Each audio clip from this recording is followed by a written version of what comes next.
All right, this is a test run of the Fruit of the Yew. I've taken a few liberties with it, but we'll see how it sounds. Grim warriors appear, decked in iron and gold. Their bright banners snapped in the breeze. The harvest was over, the weather was cold, turning hot breath to cloud in the freeze.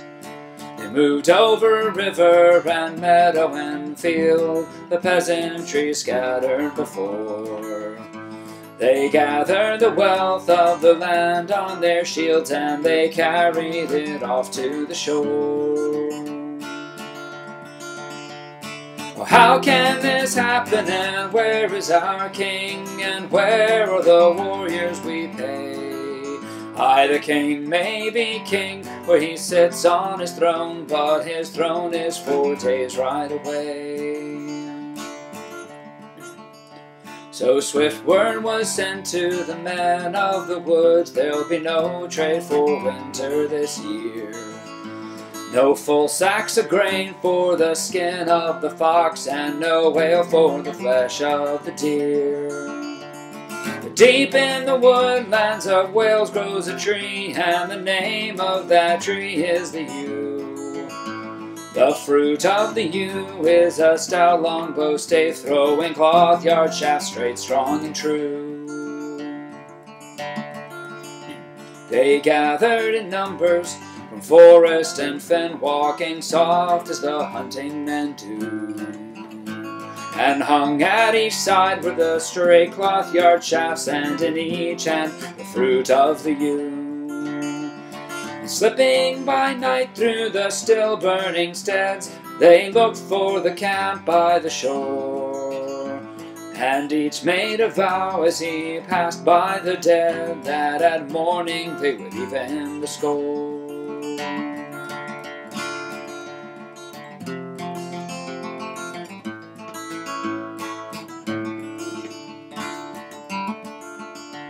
Well, morning broke clear, and the raiders awoke with a leisurely thought for the day, till one showed his head, and a soft bowstring spoke from 300 paces away. And as he fell dead, a loud taunting voice cried, "It's a pleasure to pay you your due. You came seeking all of the fruits of our land. Have a taste of the fruit of the yew. For what use are shields that don't cover your legs, or helms that don't cover your eyes, or shirts of bright mail against a stout cloth yard shaft that can pierce through a stag on the fly?"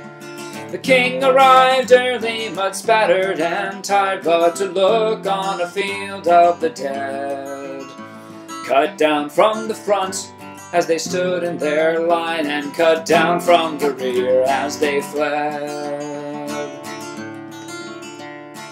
"Who are the men who have done me this good?" asked the king from his horse-ridden lane. "'Twas outlaws and brigands from the deep in the woods, and they've since fled from whence they all came.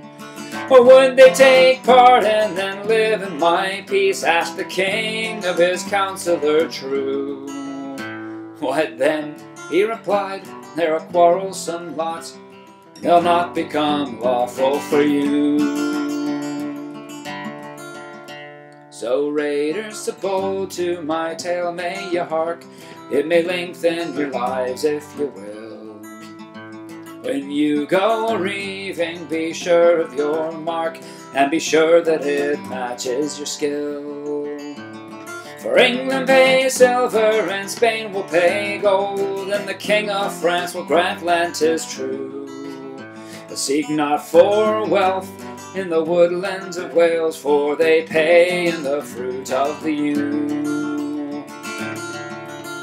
Ah, beware of the fruit of the yew.